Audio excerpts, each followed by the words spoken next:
Good evening, everybody. I'm Jason White. Welcome to tonight's broadcast. In the booth with me is Jonathan Acerclinth. Jonathan, how are you? I'm pretty good, but we are coming up to the silent minute, so Yeah. 1 minute silence. Well, I wish we could start this broadcast on an upbeat note, but unfortunately, we have a bit of sad business to take care of. Some of you have already read about this on the forum, but we have a unfortunate piece of news to share. We lost over the summer Lucas Vidra, uh, driver that was very enthusiastic in the series. Well, he was in every series basically. Pro cars, Indy cars, you name it. He was always very enthusiastic and very helpful on the forum.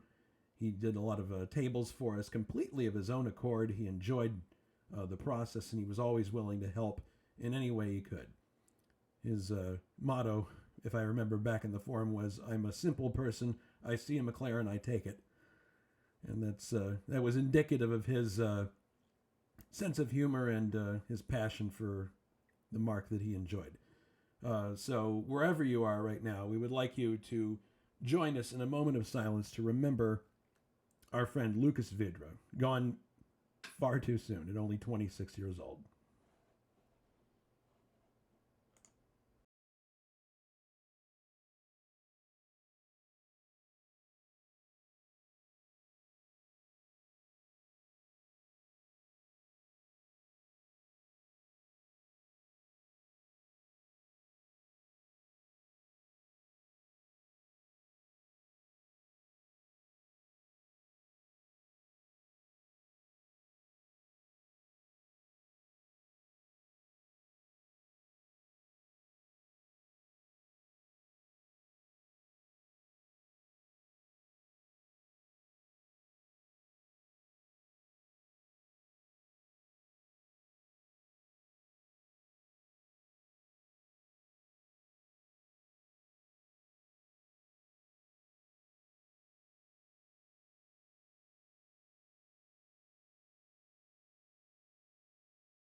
Thanks, everybody. Jonathan, I don't know if you had anything you wanted to say about Lucas before we move on, but definitely, Um, definitely a person that the kind of person you'd like to see more in this world. I think. oh, for sure. I mean, he, from what I could make out, he was always very happy to be racing. I mean, it's sort of what we all live for here at HSO, to be able to drive these historic cars and have fun with like-minded people. And from what I've understood, Lukas enjoyed himself very much here, and I'd hope to think that he had found a home for himself.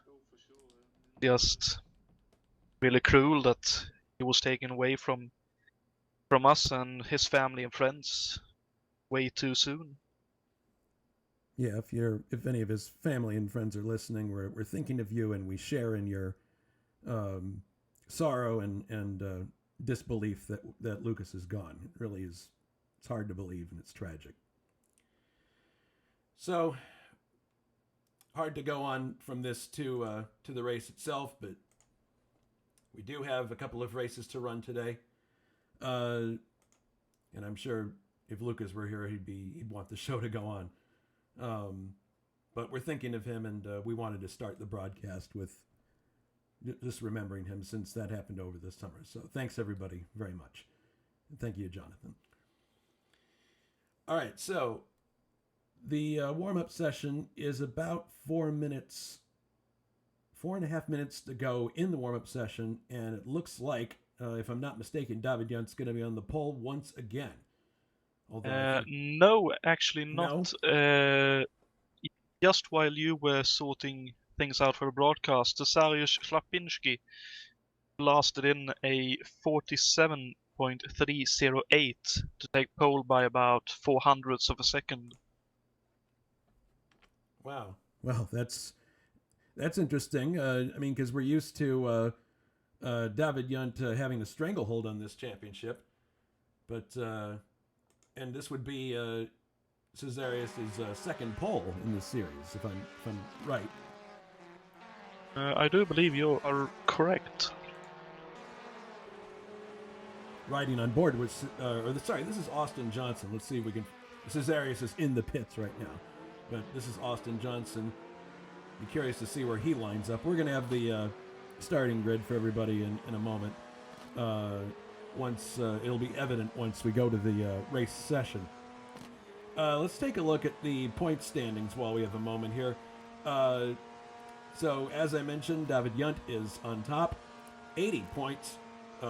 Austin Johnson is in second with 47. Grant Riddall just 1 point back from Austin with 46. Tiago Canola has 30 points. And then Ray Riddall and Juha Boss are tied for fifth place with 22 points apiece. The track itself, Mallory Park.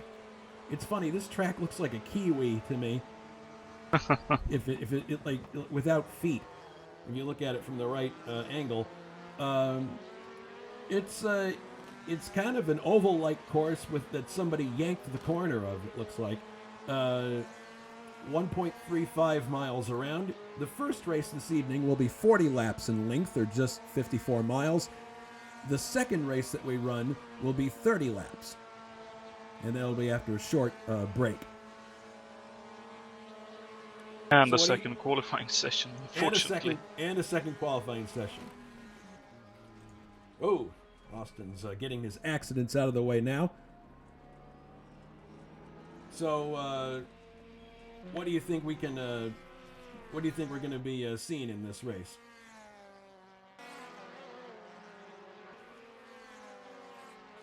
One second.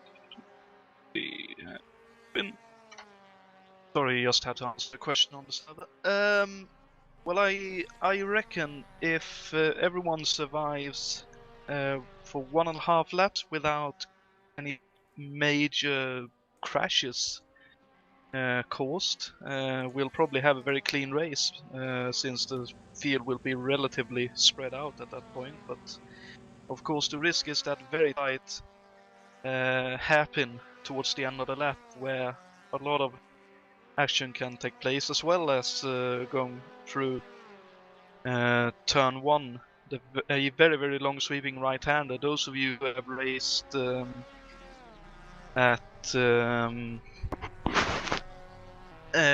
there's a Brazilian stock content track for Automobilista. Can't remember the name of it now, but essentially it's like going through one of the turns at Indianapolis with less downforce and no banking. I think that's the best. Yeah, I mean, these cars cars I can make to it. These cars are going to be running on an absolute knife edge, especially through that semicircular curve. You're basically just kind of four-wheel drifting through there, and then that switchback that suddenly happens before you get to the hairpin is quite unusual. Now, one other thing that I'm interested in, and maybe this had something to do with what you were talking about on the server itself, where is the pit entrance for this race? From what Richard has just said, it's just at the bottom of Devil's Elbow, the last left-hander going down the hill. So it will be a bit of a hairy pit entry, but as long as you make some kind of sign, like wave the car a little bit going down the straight before the last section or something, it shouldn't be that much of an issue. Yeah, because if you look at the course, there is actually a back entrance to the pits that bypasses the hairpin section entirely. I was pretty sure we weren't going to be using that. I just wanted to make absolutely sure. Okay, so now we're going to the race session, the first one of the evening, 40 laps. Unfortunately, we will have a slight delay. Dave Miller Oh, had a disconnection just before we moved over, so we would wait just a okay. way Well, back. that's no problem. We'll wait. That happens sometimes. Give him 1 minute, and here comes both Dave and Mats. I believe those are the two we are missing. All right, so we'll keep an eye here on the clock Yes. and see if we advance to the race session itself. Yep, we will right now. Okay.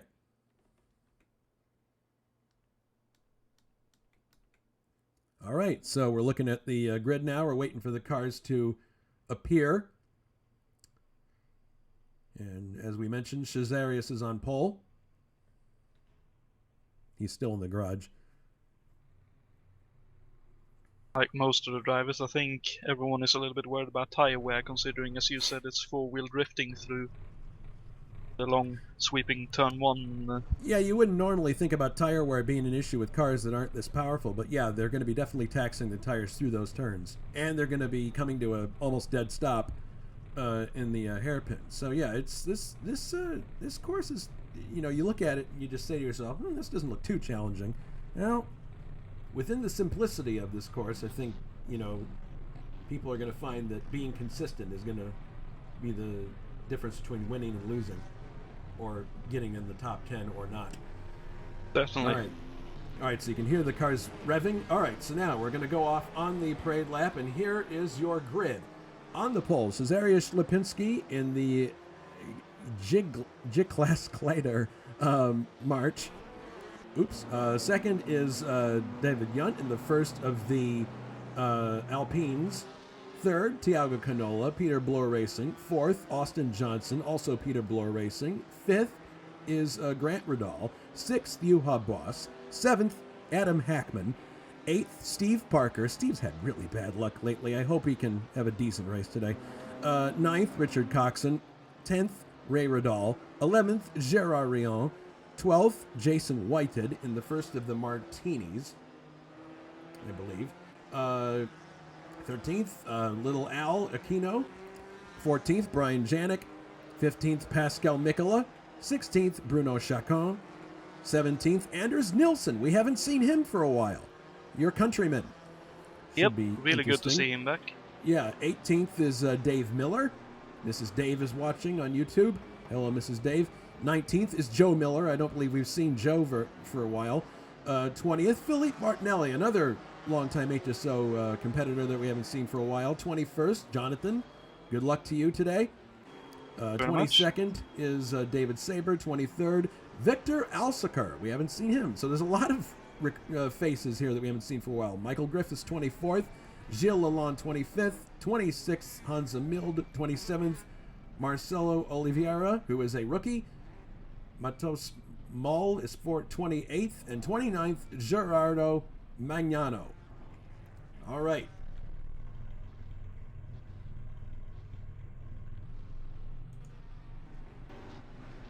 So, waiting for the start. 4 lights. Green lights is on. The race is underway, and Cezarius gets away really, really well. Look at him. He's got nobody side to side. Leading through the first turn. And here they go, four-wheel drifting through here. Tiago is in second. It appears that everybody's getting away from the grid fine. I don't see any real instances of contact. A couple of drivers wide extra turn one, but otherwise everyone looks to be okay. We'll probably get a really good look here coming up to the hairpin of where everyone is. Yeah, here they come into the hairpin. Some people trying to advance their position. Coxon on the outside. Oh, goodness, there's a little bit of contact there between a couple drivers. Just a little light contact here and there, nothing too crazy. So, with one lap complete, it is a short course. Cezarius leads. Tiago second. David Yunt is third. Grant Riddall fourth. Austin Johnson fifth. Coxon is sixth. Juha Boss seventh. Steve Parker eighth. Ray Riddall ninth. And Adam Hackman rounds out the top 10. Stringing out a little bit. I wonder how much slipstream is going to play a role in this race. What do you think about that? I don't think it'll be too much of a thing because you don't really have long enough straights to make it really worthwhile. Especially with the hairy corners as well. As someone has Magnano unfortunately has lost it towards the shoot. back of the field. There goes Joe Miller up the inside. This hairpin's an interesting hairpin because it has a little bit of banking and it kind of assists you in stopping. Here comes Magnano now. It looks like he's lost his rear wing, so he's going to have to come into pits and fix that. Lipinski continues to lead.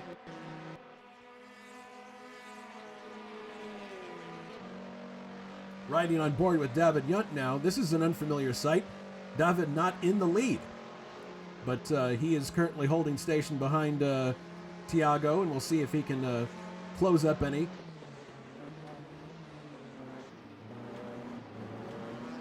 And so far, it's been the David Yunt show the entire way in this series. Won all 4 of the first rounds, which accounts for his perfect 80-point tally.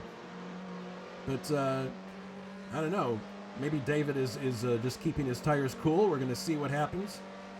As he can. Oh, there's a yellow flag there. Not sure what that's about. There's a. For a second there, I thought someone had lost a tire, but there are tires on the inside edge of the course. Looks like someone was off on the grass there, perhaps. I mean, it's a very open corner, so you can take any line you wish. So if you want to take a little bit of grass in the middle or something, that's perfectly doable. Here they come, Lipinski, Canola, Yunt, Grant Ridall. Cars are starting to spread out a little bit. Some people starting to lock up. I mean, this is going to be, towards the end of the race, it's going to be interesting to see how cars perform in this particular section of the course. But people, I think, this is our first race back after a month break, and I think everybody's being very respectful and very careful, which is good to see. Oh, for sure. So coming out of that semicircle, as you head for this right-left switchback, you basically have to keep the car balanced properly. It's not all that difficult to get the car loose going through there, and then you've got these big hedges on the right-hand side. So the front looks pretty static for the moment. Grant Ridall is 4th. Austin Johnson is closing in on Grant a little bit, so there may be a battle here for 4th place in a moment. It's probably one of the closest battles going on right now, at least at the front. You may remember that Austin bowed out of the kart series. He basically decided that series was not for him. And I think he's certainly having more fun in these cars. Oh, Austin gets a bit of the... Oh no, Austin is spun! My goodness, broadcaster curse. I'm sorry, Austin. But it doesn't look like he's lost any parts or pieces, and he's getting back on track, but he's all the way down to 15th place now. My goodness. That's really unfortunate. And now he's pulling off to the side. I'm not sure. Oh, I see what he's doing. He's just trying to make sure that he doesn't... If he re-enters the course on that inside line, he'll be right in the path of the car. So very smartly and with a lot of consideration, Austin stayed on the grass until he got out of the apex. That was... And now he's in a bit of a... Oh, there's someone beached on the curb there. I'm not sure what's going on there. It's Matos Mall. Oh, goodness. He's got smoke coming out of the back of the car. I think he's beached the car, and that's probably going to be it for him. Yeah, he's retired. That's one of the most frustrating ways to retire from a race, beaching a car. Even if he had got it loose, I don't think his engine would have lasted after that.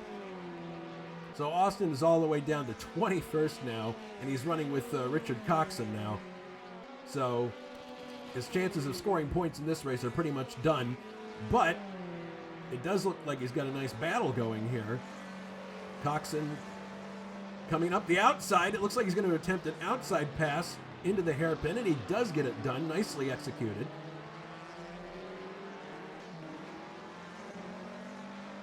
Actually, the most worthwhile way to pass a car in that. Getting the better run off the corner is more worth it than actually trying to go up the inside. Yeah, I would think that would make sense. Unless you're in one of the stronger cars, as unfortunately Johan Boas has dropped out of the race. Oh no. So, I mean, yeah, this race proving to be deceptively difficult. So, coming into the hairpin now, here's Ray Radal and Steve Parker battling, and right behind them, we have Hackman and Pascal Mikola in a bit of a scrap. A couple of yellow and red cars going at it.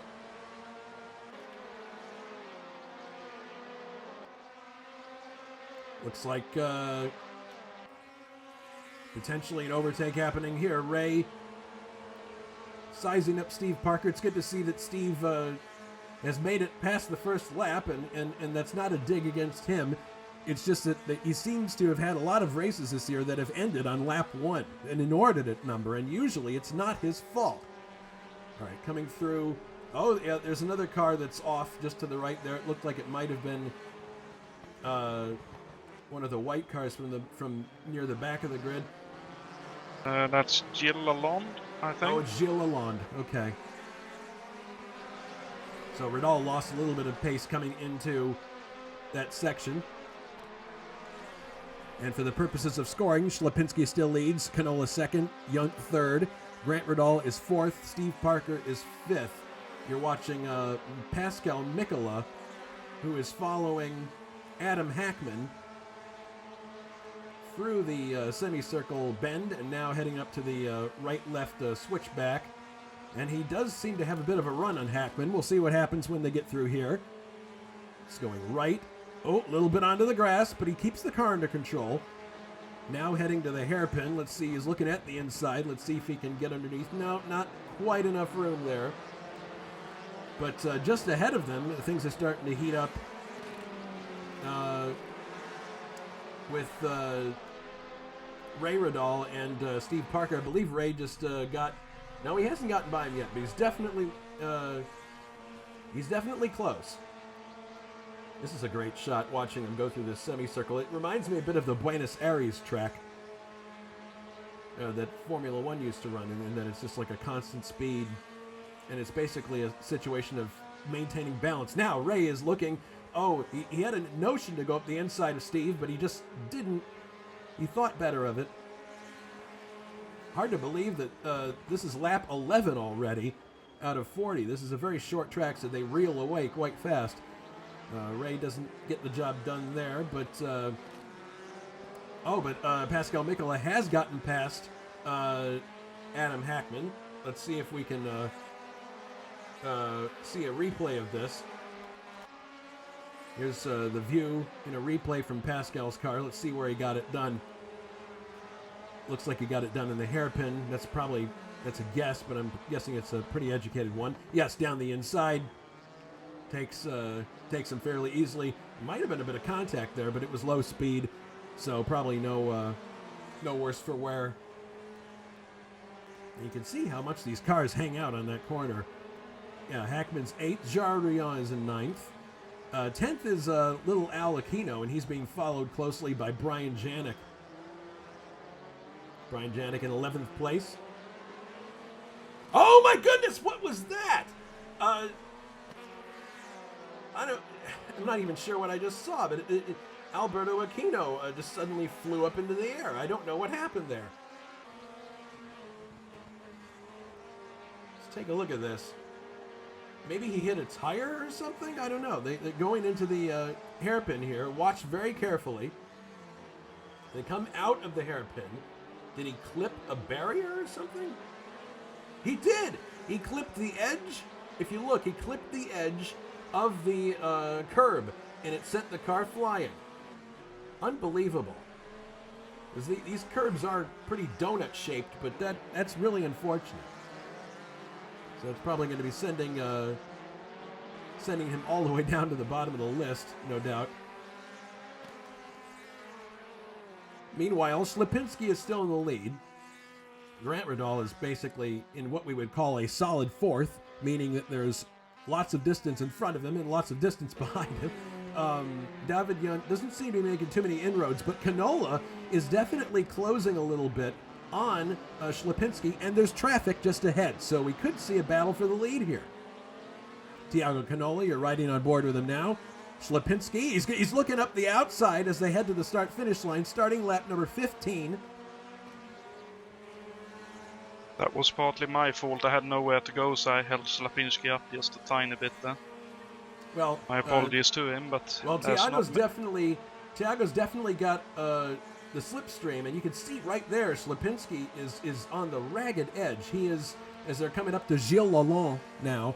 This is going to be a bit awkward. Well, Gilles gets out of the way. Good for him. He knew that it would not be a good idea for them to try to lap him in that switchback. Lots of people running onto the grass as they go through the right-hander and then switch to the left. Into the hairpin now.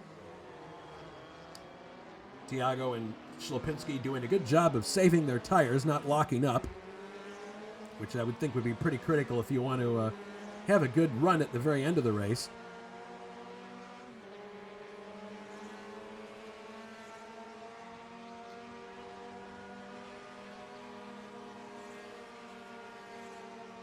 Here comes more traffic, so maybe Tiago will have another shot at it. David Yunt is just lurking back there in third place. Don't count him out yet. Oh, goodness! It looks like there was a bit of miscommunication, and Tiago goes through into the lead.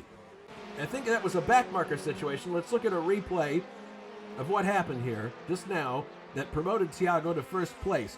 Coming down the straightaway, and the next car in line, I believe, was Oliveira. So Slapinski goes to the right to overtake him. Oliveira actually ran into him, went to the right, didn't realize that was where... so a little bit of a miscommunication here costs Slapinski the lead. And you can't really fault Cesarius for that one. He was on the inside line, and Oliveira moves over. Actually contacts him twice there, didn't realize he was there, so that basically gave the lead to Tiago. But Slapinski is right with him now. Let's see. No, actually he's not. That was a replay, I apologize. So the gap now is opened up to about 1.3 seconds. So the race isn't over by any stretch, but Tiago is the benefit of some miscommunication there. Yunt is now, it appears that Yunt is now up into, well, no, Yunt is third. Grant Ridal's fourth. Gilles Lalonde, oh goodness, very close quarters there, but Gilles gets out of the way. Yeah, it's about 1.1 seconds, so Slapinski is closing back up, so we'll see if he can get another shot here at the lead. It's funny, everybody is running onto the grass there just before they get to the hedges. Entering the hairpin once again. Pinola, oh, Slapinski. Grant has had a big... Oh, goodness! Grunt has... sorry, not Grunt. Grant has gone off into the hedges. Let's take a look at a replay. Oh, he's on the grass going through the semicircle. So that's the first part of this incident. It's not even what finished it. So Grant, the score that you see on the right is not applicable. That's where he is live. So it appears that a car was slow. Was there contact there? Yes, there was a slow vehicle. Not sure who that is. And Grant clips the tire on the slow vehicle and runs into the barrier. Wow. So he just ran out of room there. That's too bad. I think that's that... down. Oh, as I'm just, I think, out of the race. Oh, no, what happened? I clipped one of the tires a bit too hard, so I'll just try to make it to the pits and repair it. But I think that's the problem with that turn. If you're not, you have to run at such a pace to be at the front of the field, and in the case that you try a bit too hard, or you have like Grant just had a car that's a bit slow, there aren't much room for you to. Yeah, starting to realize that lapping here is kind of precarious. It depends on when you arrive with a car. Here comes.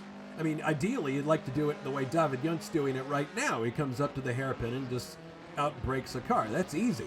But if you're going through one of the switchback that's on the backside of the course, it can be pretty nutty. And we saw what happened coming off of the semicircle. There was a bit of a miscommunication that caused Tiago to take the lead. The gap between Tiago and Slapinski now is about 2 seconds, so it's actually increased a bit. So if you're Tiago Canola, I think you're trying to drive very smoothly and consistently and bring home the car in one piece and maybe have the first victory that does not have David's name on it for the season. He's coming up now on another lapped car. This is Hansa Mild, and he takes him rather easily. Lipinski, 1.7 seconds behind, and then another and 3 seconds back is David Yunt. Steve Parker is in a very solid 4th place now, but we have Ray Radal and he's still within striking distance of Ray Radal, or sorry, Steve Parker.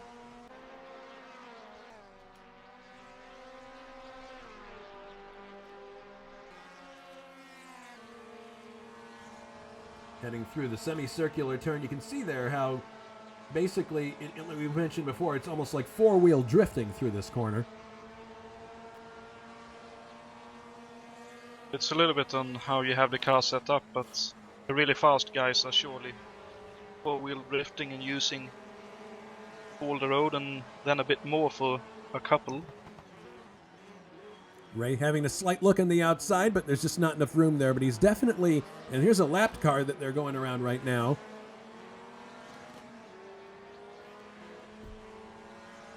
And that was Oliveira.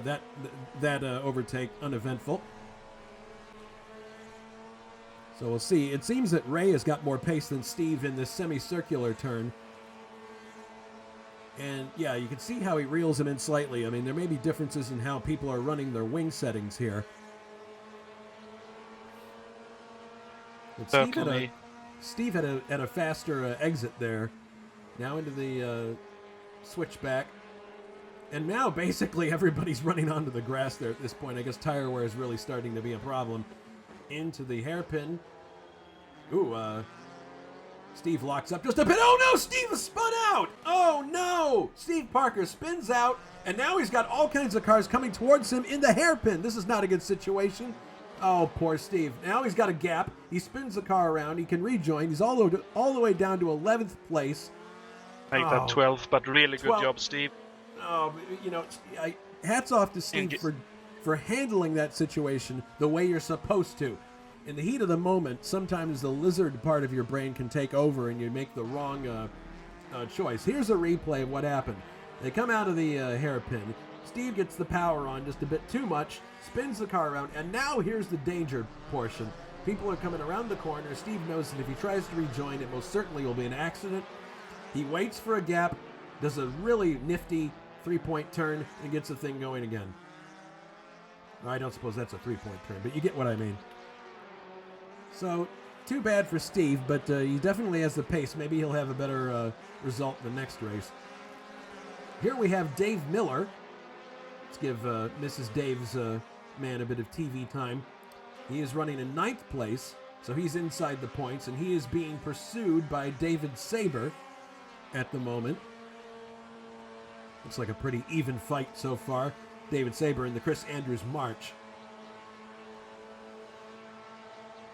Dave's another one of these HSO drivers who, you know, doesn't win all the races, but you can always count on him being very consistent and finishing the points most weekends, regardless of what it is, quite frankly. It could be Indy cars, it could be Pro cars, F3.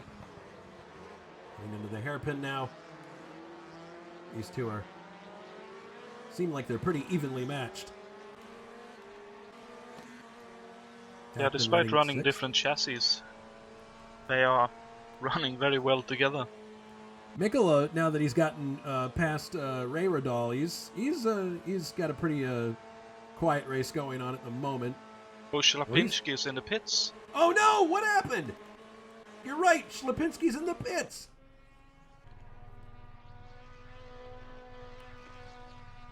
I don't know what happened there. He came in. He must have had damage or something. He came in the short way. Oh, oh dearie me.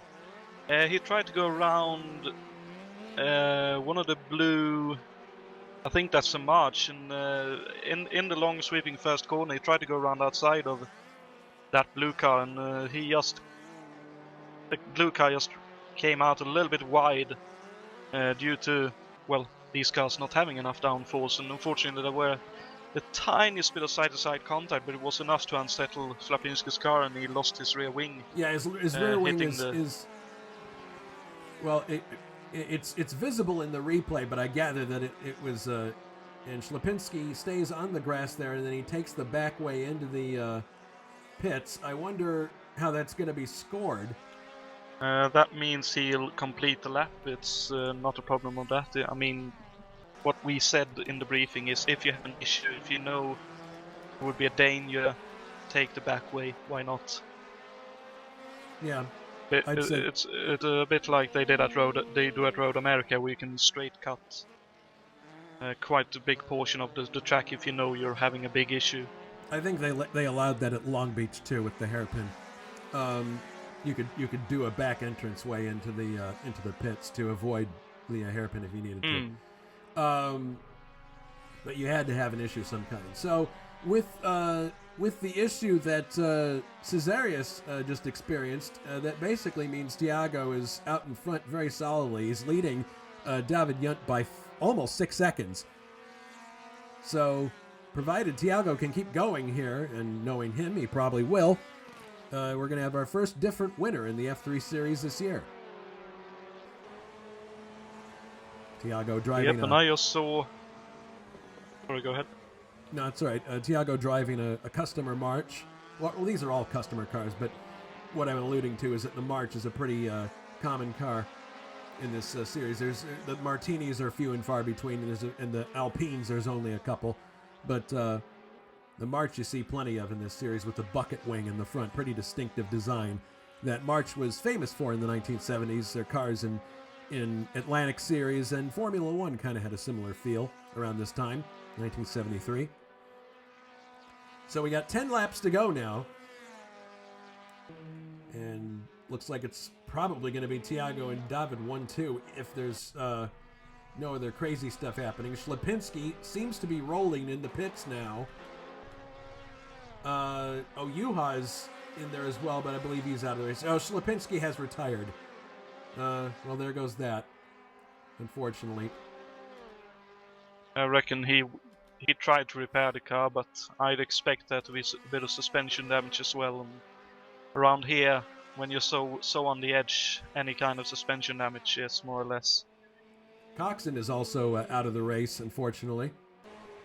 Yeah, he retired around the same time as me. I'm not sure what happened to him. The last car running at the moment is a slightly battered Gilles Lalonde's car, the HB sponsored number 45. Dave Miller is coming up to put a lap on him right now. But David Saber's probably too far back to try to take advantage in that situation. Joe Miller running 18th. 17th is Oliveira. Alsaker is running in 16th. 15th is Hansa Mild. 14th, Anders Nilsson. So the people that we haven't seen for a while seem to be doing okay. Chacon is 12th. Steve Parker is back up to 11th now after his spin. Not that far behind Alberto either, so this could turn out to be a bit of a fight. Oh my goodness! Lalonde. My goodness! Lalonde was way off the pace all of a sudden. I believe that was him in front of Aquino. Aquino is now coming up to David Saber. This is a battle for 9th, 10th, and 11th place. So we have a three-way battle here going into the last few laps of the race. We'll see what happens here. I think all three got held up one way or another. So there was an accordion effect that happened there. Parker definitely wants to get around Little Al because it'll put him back in the point standing. So there is a lot at stake here, actually. 1 point, but still, it's bragging rights and having a little one by your name in the points chart. Every point counts. Every point counts. Just Alberto's a little bit wide. Here comes Steve. Little Al's, he's a little wide. Now it looks like Steve might try the outside pass. And he just clears. Oh, David! Oh, what? No! David Saber has had a What happened there? I think he clipped the inside barrier and it acted like a ramp. So it basically launched the car. Let's take a look at on board. Accelerate this a bit so we can get to it. Here he comes into the hairpin on a replay. Comes in. Yeah, that's a very high curb, and that's exactly what happened. You're right. He ran up on the curb, and it basically made the car two-wheel it out of the hairpin. So that promotes... actually, now Steve is... In that melee, Steve was able to get past Alberto Aquino, and Steve is now 9th. That's a remarkable recovery from the incident that he had in the hairpin of his own just a few laps ago. But Little Al's not going to take this line down. He wants more than just 1 point. And David Saber is now, I believe he's being lapped by the leaders. There's a blue flag on his screen, but he's 11th. There's a bit of a fight for your good old friend Yannick here. Oh yes, Brian Janik from Detroit is running in 7th, just behind Gerard Rion. And Gerard is having a good race here. Great to see. Yeah, this is another guy who's an HSO regular, but he hasn't had as much good luck lately as he would probably like. But now he's in a fight with Brian Janik, and just ahead of them is Adam Hackman. So another 3-car battle shaping up here.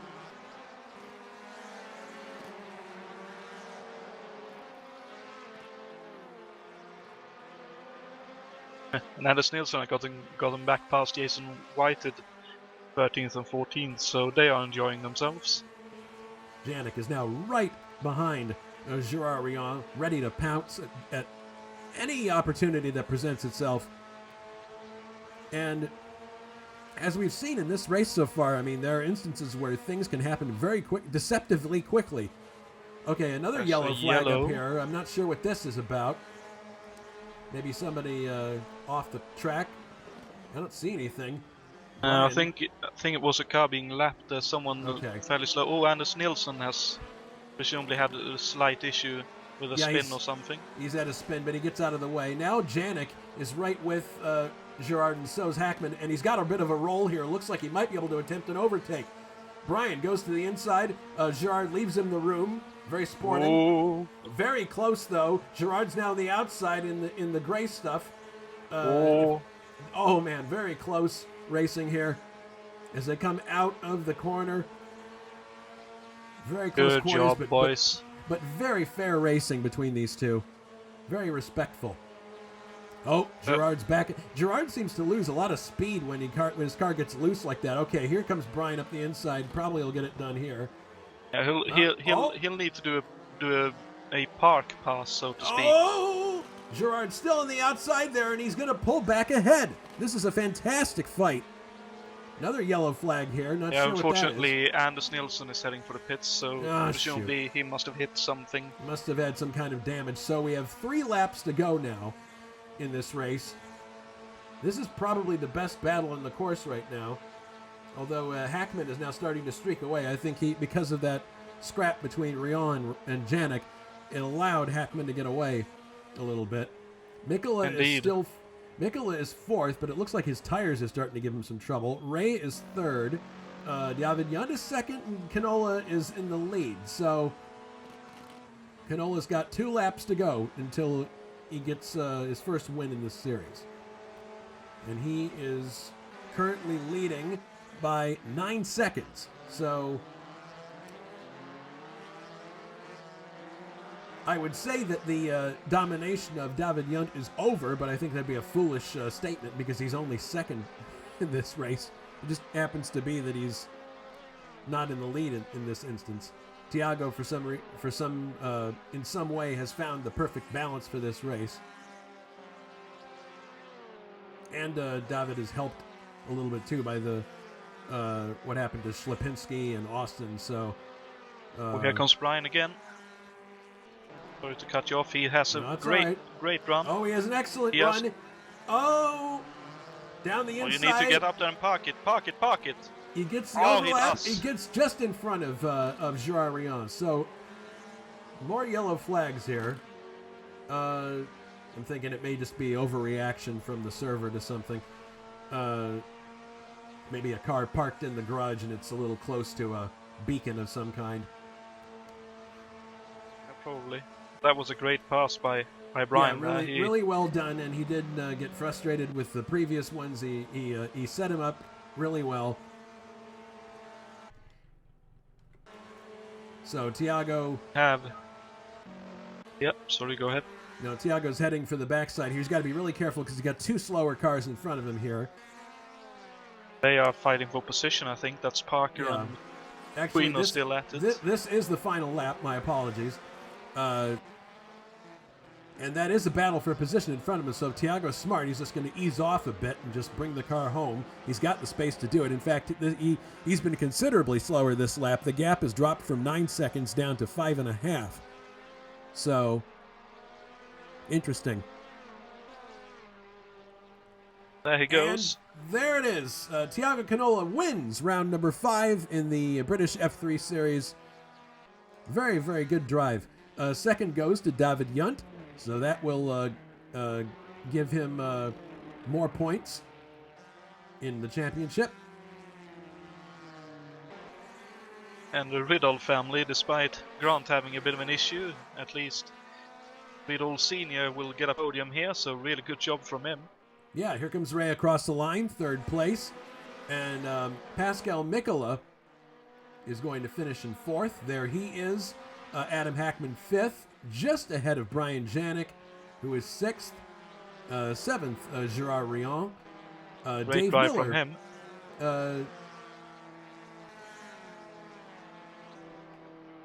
Eighth is Dave Miller. Ninth, Steve Parker. And 10th, last points paying position, Al Aquino. So that was a very interesting first round for this evening. Lots of great scraps. It definitely exposed what the danger areas of this track are. Certainly has Whited pimps into the pits after having finished the race. He was missing a few parts on his car. Yeah, it's definitely one of the more dangerous tracks we've raced with these cars, I'd say. Seeing as there's no room for error, as soon as you go off, you will, sort of 90% of the time, hit one of the barriers. And you got to mind those curbs in the hairpin or they will bite you. So that was the first round for this evening. We're going to take a break, probably 15 minutes or so, or 20, and we will be back for the second race on this evening's docket, a 30-lap contest. So we'll see you in a little bit.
Welcome back, everybody. And as you can see, qualifying still has a couple minutes to go, but it appears Cezarius Lipinski is going to be having another pole position to rack up here. This would be his third one if he can pull it off. He's in the garage right now, so I guess he's figured he's gotten all he can out of the car for this session. Second is Grant, and he is currently on track. Let's see if he can improve his time at all. Nope, still P2. And Grant's going to go for another lap here. This will probably be the last one he'll be able to record. Hope that incident that he just saw there didn't cause him to bobble slightly. Grant currently in second place in qualifying. Tiago's third. Richard Cox in fourth. David Yunt is fifth. Juha Boss sixth. Steve Parker seventh. Oh, it appears Grant is pulling off to the side, so that's probably going to do it. Minute 15 to go in this qualifying session.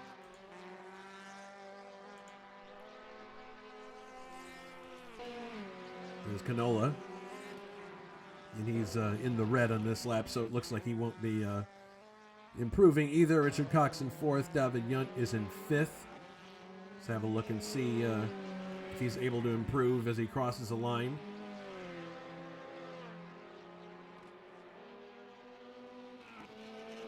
And look at that! David Yunt goes on the pole, just like that, with a time of 47.430, with 35 seconds to go in qualifying. Talking about cutting it fine.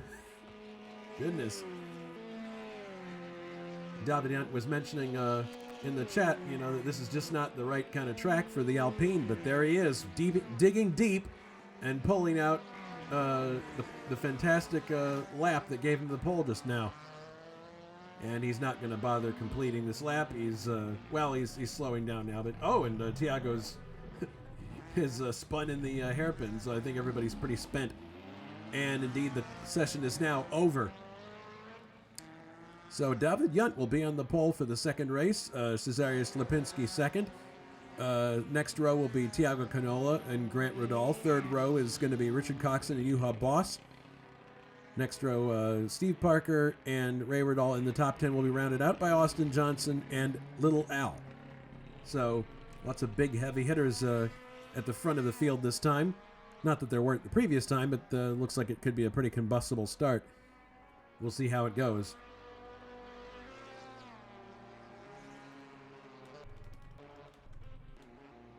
And Jonathan is in the garage as well. We'll rejoin the broadcast booth here.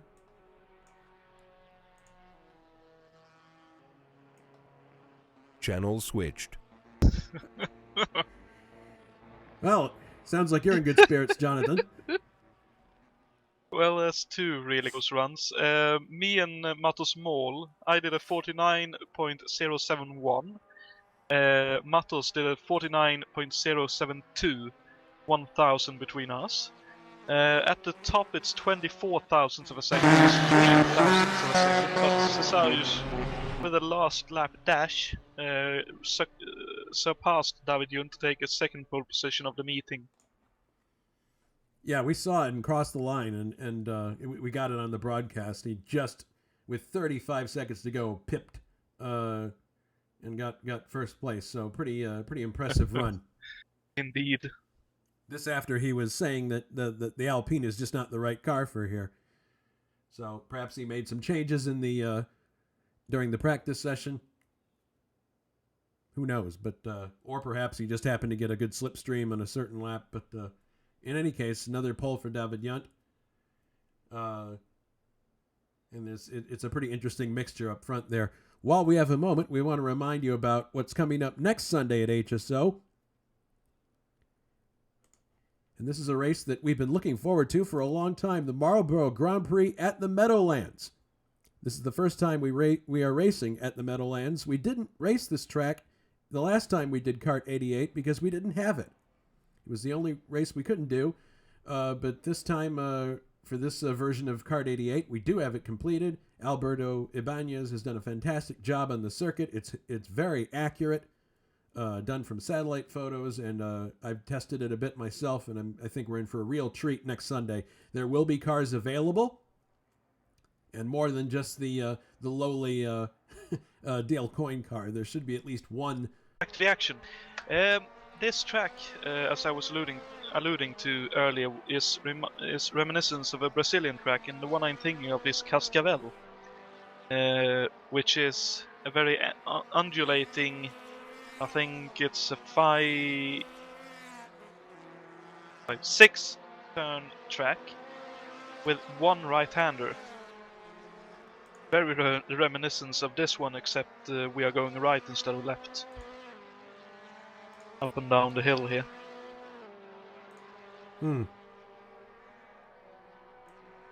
Well, as it says on the graphic here, this is a shorter race than the previous one we just ran, 30 laps. So you would think, and that's a little over 40 miles, 40 and a half miles to be exact. So what do you think that's going to do to people's driving tactics? Do you think people are going to take a few more risks? I hope not. I think we had quite a few close calls already in race 1 of this event, so I don't think we need a second one, but would be good for me if some have a few issues, so you never know. It's definitely possible. Riding on board with David Saber now. The 4 that you're seeing next to his name there he's not 4th on the grid. That's 4th in, oh goodness, as he goes off, and it looks like he's gonna, well, he missed Gerardo there, but that's time in the warm-up. We have 2 minutes 42 seconds to go now in the warm-up. Yeah, I don't know. Little Al's beached it. Another beached car at the hairpin. Getting that out of the way now. My instincts tell me that people are going to be taking more risks because there's less time to do it. Which would make for exciting action for our viewers. Hopefully there won't be any catastrophic situations here where races are ruined.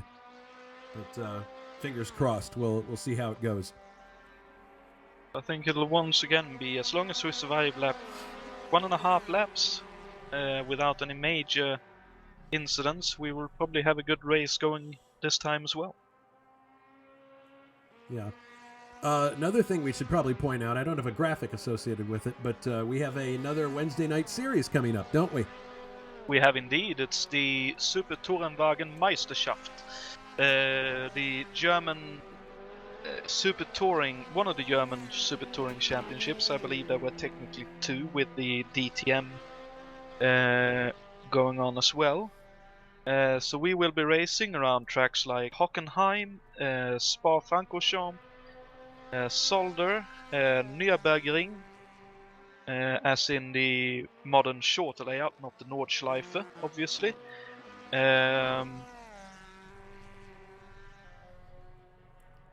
We will also be going to Austria in the Salzburgring. So a lot cool. of really good tracks to be heading to. No, that sounds fantastic. I think, Wednesday night has produced some really excellent. It usually is Wednesday night is our touring car night. It seems to be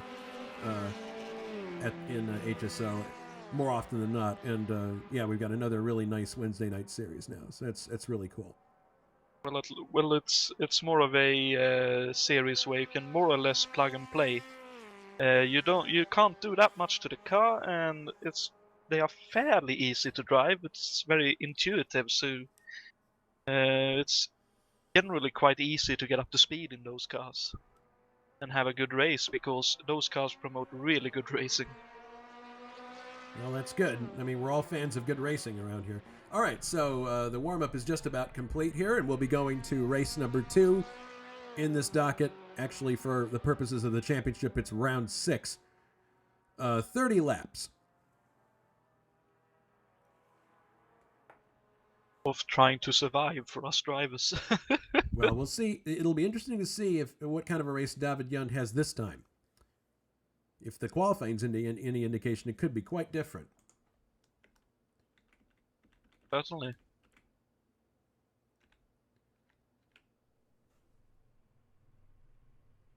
Okay, that's interesting. Cesarius is being shown in P1. Yeah, he did. He outqualified David by 24 thousandths of a second. He outqualified him on his last flying lap attempt. Jeez. Very Well, reminiscent of how Ayrton Senna used to do it. One do or die lap. well, we must have Take missed pole that. position. So I thought he was in the garage at the time, so I completely missed that. My apologies. But in any case, this is Cesarius Ślepinski's third pole position in this series. That's pretty impressive. He's really taking to these cars. Very much so. All right, so here we go. Off on the parade lap. On the pole, as I mentioned, Cesarius Ślepinski. Second is David Yunt, the first of the Alpines. Third, Thiago Canola, who won the last race. Fourth is Grant Radal. Fifth, Richard Coxon. So let's see if Richard can have a better race this time out. Sixth is Juha Boss. Seventh, Steve Parker. Eighth, Ray Radal. Ninth, Austin Johnson. That's a unusually low starting grid position for him. Al Aquino is starting 10th. 11th is Brian Janik. 12th, David Saber. 13th, Gerard Rion. 14th, Dave Miller. 15th, Pascal Mikola, warming his tires. 16th is Adam Hackman. 17th, Gilles Lalonde. 18th, Jason Whitehead. 19th, Joe Miller. 20th, Bruno Chacon. 21st, Philippe Martinelli. 22nd, Michael Griffiths. 23rd, Hansa Mild. 24th, Jonatan Acerclinth. Good luck to the Hesketh team. Matos Moll is 25th. 26th, Anders Nilsson. 27th, Victor Alsaker. 28th, Marcelo Oliveira. And rounding out the field, Gerardo Magnano. So the cars are coming up to the starting grid here. We're looking from the left front corner backwards from Ślepinski's car, so this should give us a good angle to see what happens. Cesarius has not had the greatest starts in this series so far. A couple of, I think the first pole that he had, he dropped from first to fifth before the first corner, so he's going to be wanting to get off that grid as quickly as he can. Final cars pulling into position at the back, ready for the second race of this Sunday evening. Starters orders have been given. 30 laps. Stand by.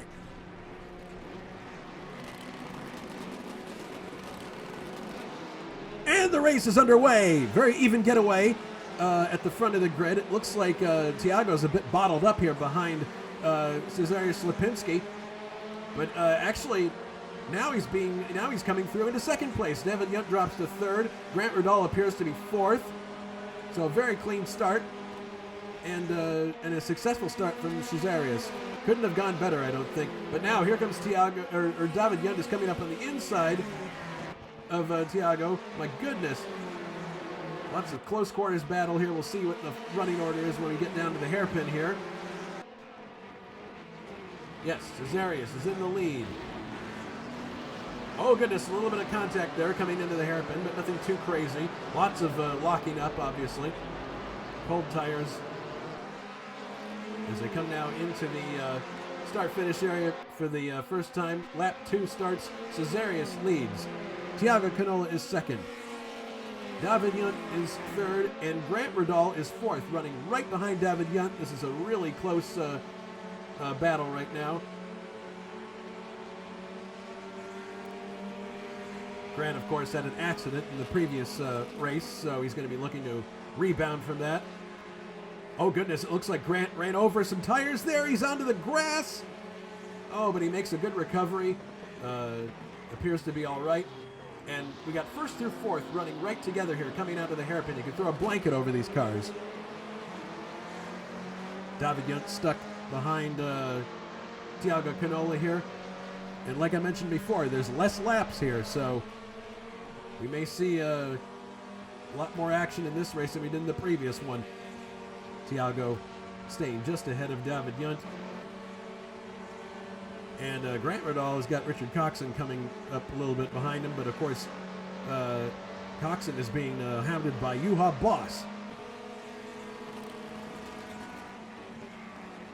Yuha's going to be keen to do better in this race because his first race did not go very well. They're coming into the hairpin. Looks like Yuha might try an outside maneuver here. He sneaks up on the outside. I don't think he's got the room to do it. No, he tucks back in, goes for the cutback, and he takes the position. Very, very well executed. Yuha moves up to 5th place. And now, with that maneuver, Richard Coxon is under attack from Ray Radal. Ray Radal looking up the inside now. Cars are staying pretty fairly bunched so far, not spreading out quite as much as they were previously.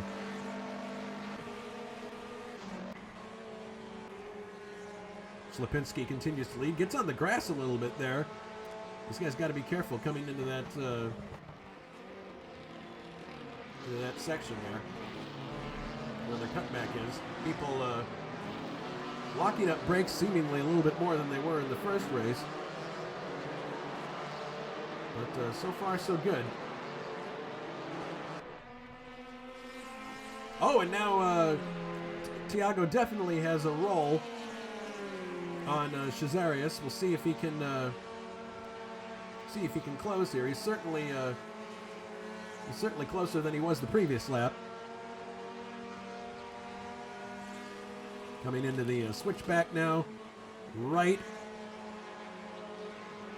My goodness, everybody is traversing the grass there by now. Ooh, that was a big moment in turn 1. Someone had spun towards the inside. My I goodness. think everyone more or less survived. Towards the back of the field. Tiago gets a very good exit off the hairpin now, so he's not quite as close as he was the previous lap, but he's staying right there with Cesarius, so it looks like they'll be keeping him honest. Very close scrap here between Austin Johnson, Juha Boss, Ray Radal, and Steve Parker. My goodness, this is the potential to be a very combustible situation. I think I've used the word combustible enough for one evening. Juha gets sideways and loses momentum. Ray Radal is going to go up into 7th place. He's got Steve Parker right with him as they go through the switchback. Oh my goodness, this is treacherous. Steve gets on the grass a little bit. Here they come into the hairpin. Steve thinks better of going up the inside, locks up the right front. Oh goodness, Juha gets up onto the curb there. David Saber is going to try to take advantage, but just can't get up there.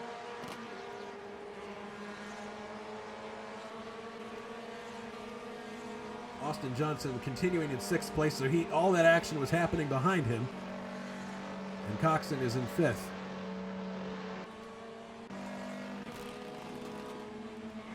Oh, it looks like David Young is starting to close on Tiago Canola, but Canola is still right with Slipinski, so the lead is by no means secure.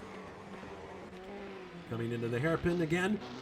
Slipinski takes a slightly wide line. Tiago seems to get really good purchase coming off that corner. God, they come so close to that sausage curb.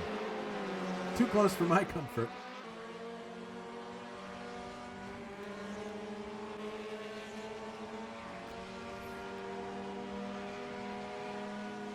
These guys are cutting laps very similar to their qualifying times and still in the 47-second bracket.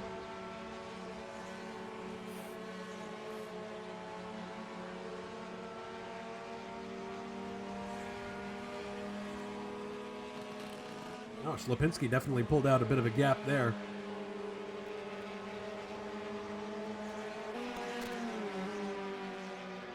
Heading down to the hairpin once again. There's Grant coming through. Looks like Austin might have a go at... No, he's not going to take Richard there. Cars are starting to string out just a little bit. There's Dave Miller. Pascal Mikola. Looks like some of these cars are a bit more unstable under braking than others. Of course, it depends on the brake bias that you have set up in the car, and that's a matter of personal preference.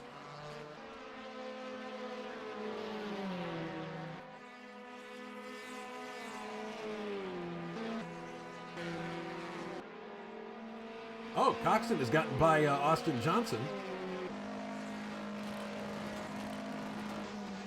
Oh, no, wait. He already was by Austin Johnson. My apologies.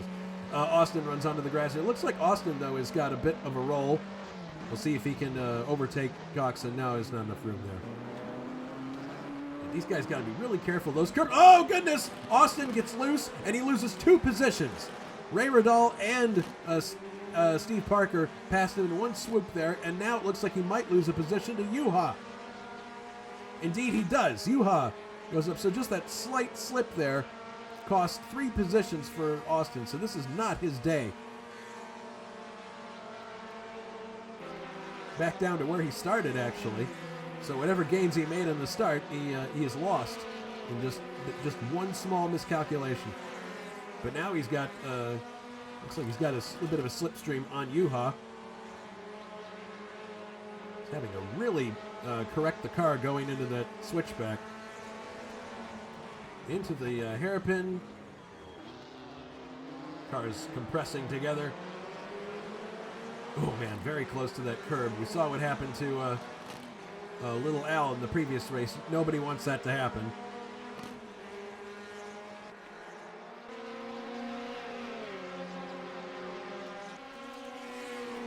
Coxon, meanwhile, is closed up to Steve Parker. Riding on board the Alpine. And Steve is actually very close to Ray here. He's much closer, so let's see what happens here.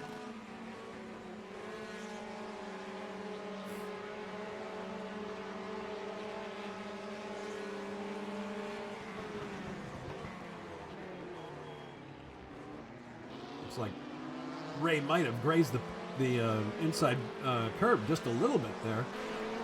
Oh, but Richard Coxon definitely is right with them now, and it looks like he's setting up Steve for a pass. Indeed, he is. He's looking up the inside. See if he's able to get some foothold here. No, not really. Steve definitely right on the edge of adhesion going through. You can see how much rotation there is in the car there. Coming out of the semicircular turn, heading for the switchback. See how Coxon's car is handling this section. Well, seems pretty solid. He's having the same issue as everybody else running up onto that grass. Coxon looking on the outside now. And Steve gives him the room. Oh, goodness. Ray Riddall caused them to check up a little bit more than I think they were expecting to. But these three still stay together. And Coxon very definitely has a roll on Steve this time. Now he's going to the outside. Maybe he's just trying to deal Steve a dummy. Into the semicircle once again.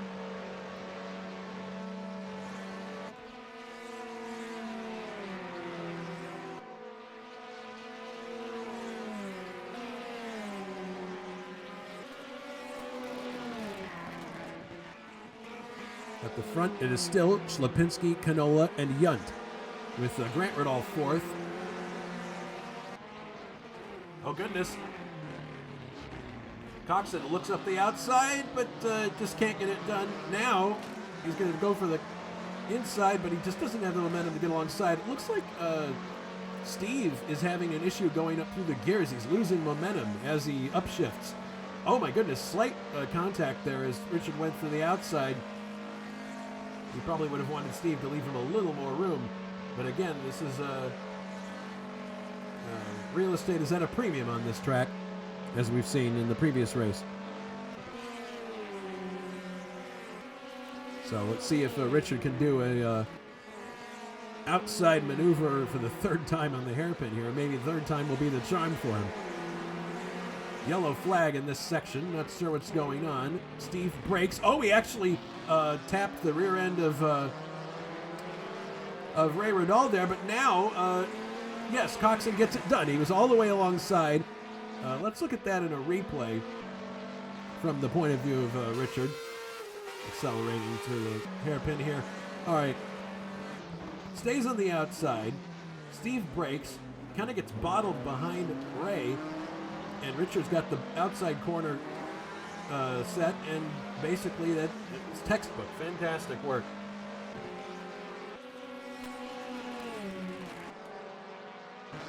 Oh my goodness, Slapinski has crashed! No! He is spun out in the hairpin. He's down to third, fourth place. He gets turned around. Now he's got, oh no! He got hit by Steve Parker. Now there's all kinds of chaos. 4 cars right together. Oh my goodness. And there's collisions. Oh no. Yuha has run off the track. Cars going for the pit lane. Cars taking evasive action. My goodness. So let's take a look at what happened here. My goodness. So there was a goodness. We gotta run this back. There's so much going on here. It's going to be impossible to really. So here's the first portion of this accident. Schlapinski has spun out in the hairpin. He rights the car, gets hit by Ray Radal. Ray Radal gets hit by Steve Parker. Cars get all bottled up. And then, oh my goodness, I see what happened there. Austin Johnson touched Juha's right rear tire, which then sent him into Steve, and then he goes back into the barrier. My goodness. So it just... Cesarius going for the pits. Obviously, he has to fix that wing. God, what a nutty chain of events that was. Steve Parker is without a wing, and he's 15th right now. Austin 14th. So a lot of front runners. Well, Juha, surprisingly, is still in 7th place after all that. Coxon 6th. He's got a bit of a dent in the front of his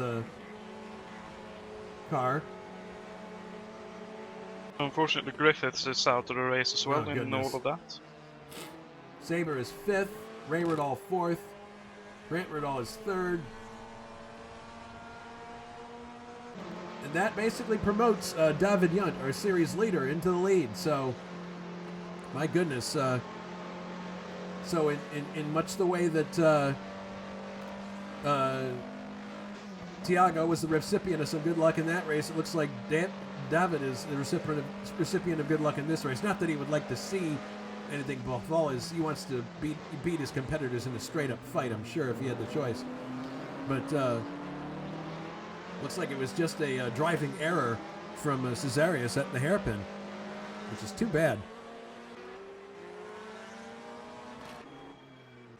And Coxon is not finished with Juha just yet. Coming out of the hairpin. This is lap 18, so hard to believe, but before long there will be 10 laps to go. And this is a shorter race than the previous one we ran.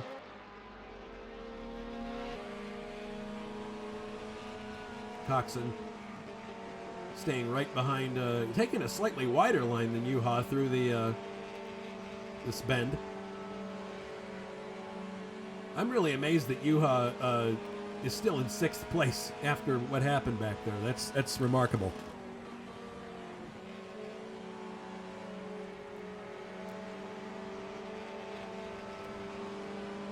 All right, Coxon seems to be sizing him up here. Not enough room to make a pass. He wasn't trying his outside maneuver there. But there's more action going on back here. Dave Miller and Adam Hackman actually is following Pascal Mikola. So this has the potential to be a good battle. Starting lap 20 now, so 10 laps to go as of now.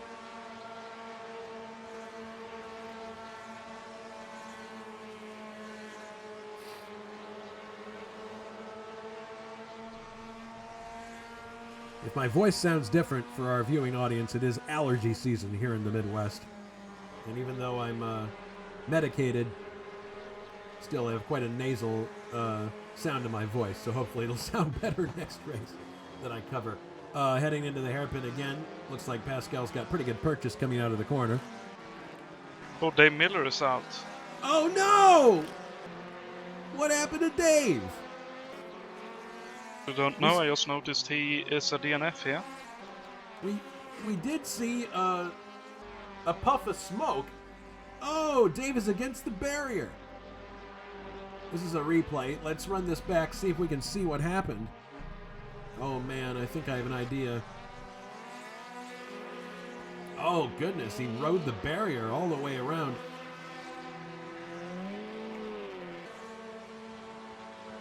Oh, he just got wide and onto the grass. Clipped the barrier. Oh, the car was sent into a spin. Almost rode up onto the barrier. Oh, that's too bad, because Dave was doing well. Sorry, Mrs. Dave. And Mr. Dave. Yep, he has gone to the garage indeed. Magnano is out of the race. Canola is in the pits! Tiago Canola in the pits. What happened to him? Must have had some kind of damage. Happened a while ago.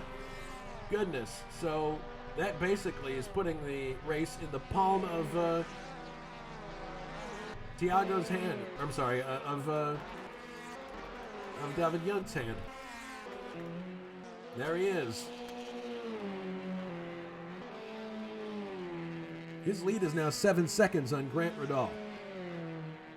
So we got actually the Riddall family rounding out the top three. Grant in second, Ray in third. Down in 14th, we're having a good battle, by the way. I'll check it out in a second. Yep. Sabre looks like he's... Sabre in fourth is closing in on Ray Riddall in the Chris Andrews March.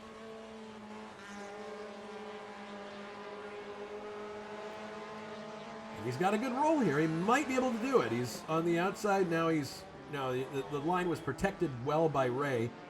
Although Ray has a difficult time getting the power down as they come out of the hairpin. And the 14th place here is Jonatan. Gilles Lalonde behind you apparently has a drive-through penalty for some reason. Not sure why, but you're following Mr. Oliveira. Essentially, Mr. Oliveira is a little bit quicker down the straight, but with a bit of bravery, as you can see. I'm able to close in the trickier sections. You're definitely... Oh, yellow flag in this section. Be careful. Not sure what that was, but yeah, you definitely have the measurement. I have one critique about your helmet, Jonathan. Not enough stars. I could use a few. I could use a few more yellow stars. Well, you know, when we're in Hesketh, we don't really do it for the racing. While racing is fun, it's just as an excuse to have something to drink and maybe a little friendly woman come along. There's Gilles once again off the pace. It's hard to tell if he's just trying to let cars by or if he physically has a problem. I think he was the one who caused the yellow earlier, so... Oh. Oh, the enemy. Oh! Careful, careful. Oh, man. Okay. Locked up the rears just a little bit there, but... All is good. Six laps to go. Let's see if we can get Mr. Oliveira on this lap. Oh, he had a bit of a wobble. See if I can get the run with the speed with me out of here. All right, let's see what Jonatan can do here. Coming to the switchback, he gains like crazy here. He might be able to do it. Yeah, look at that. Wow. Oh, he slowed down a bit too much for me. No. Oh, that's too bad. Oh, shoot. Cars going by. Gilles Lalonde. Goodness. Evasive action. I don't think you got any damage, though. I avoided everything. Thankfully, everyone else avoided me as well, but... Goodness. My apologies to everyone there. That was a bit of a scary one. Oh well, it was fun while it lasted. Yep. Well, Austin, if he can keep going, will salvage 1 point. He's in a pretty solid 10th place. 9th is Chacon. Brian Janik 8th. 7th is Adam Hackman. 6th, Juha Boss, after a very eventful start of the race. Richard Coxon is 5th. And David Sabre has caught up to Ray. So this is a good battle shaping up here for 3rd place. Heading into the switchback, Ray letting the car hang out a little bit. Ray's doing an excellent job of staying out of the grass where everybody else is going into it. David looking towards the inside, but knows that he's just not quite where he needs to be yet. Probably in another lap he can take a legitimate shot at that position. More yellow flags.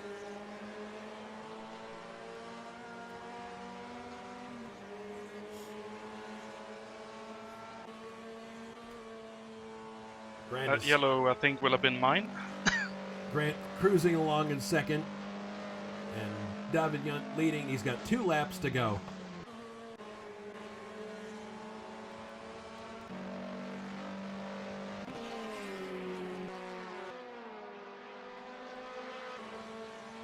Janik closing in now on Adam Hackman, looking to go up to 7th place. So Janik having another good points-paying race here.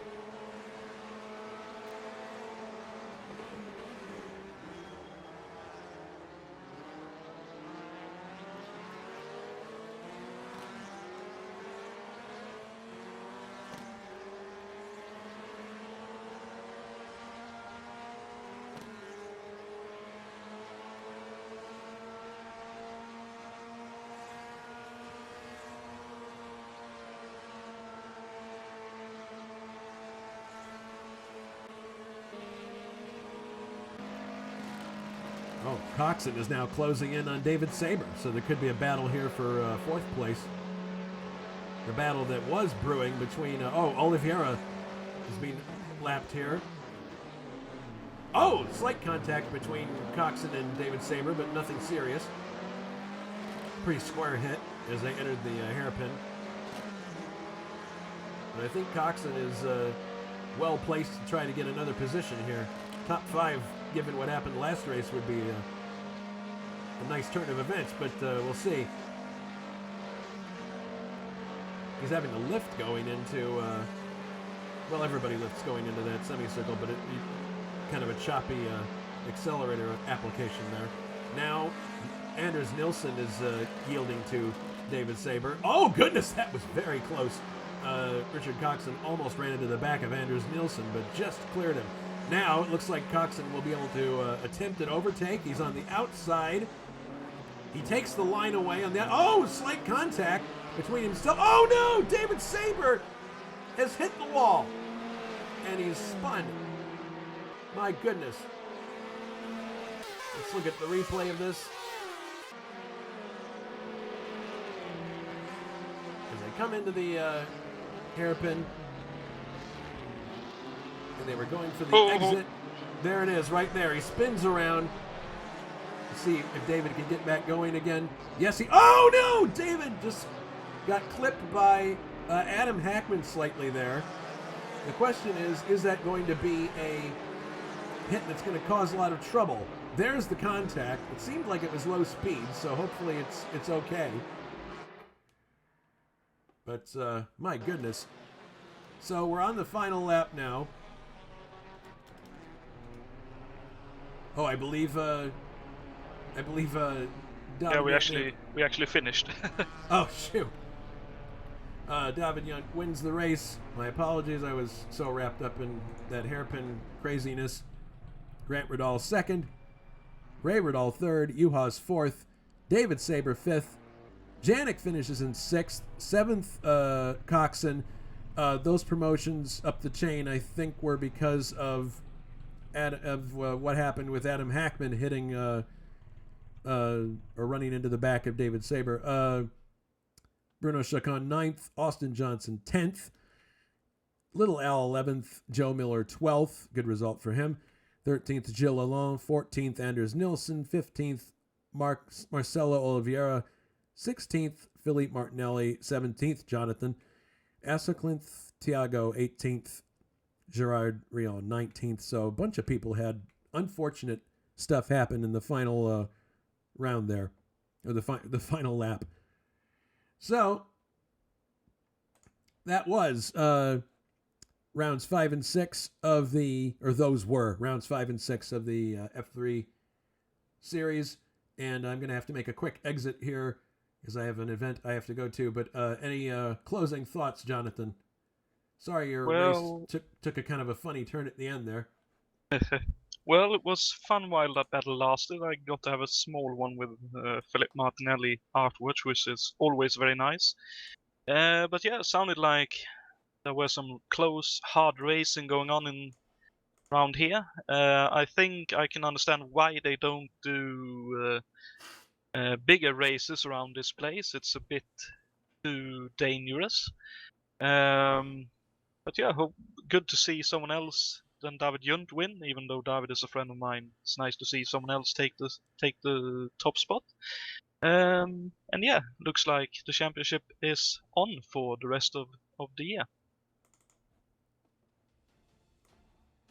I'd say that's a fair assessment. Thank you, Jonathan, for your expertise and commentary along the way. Thank you, everybody, for watching. Don't forget, next Sunday is the Meadowlands race for Kart 88. And until then, this is Jason White saying so long from Mallory Park. Hope you have a good week.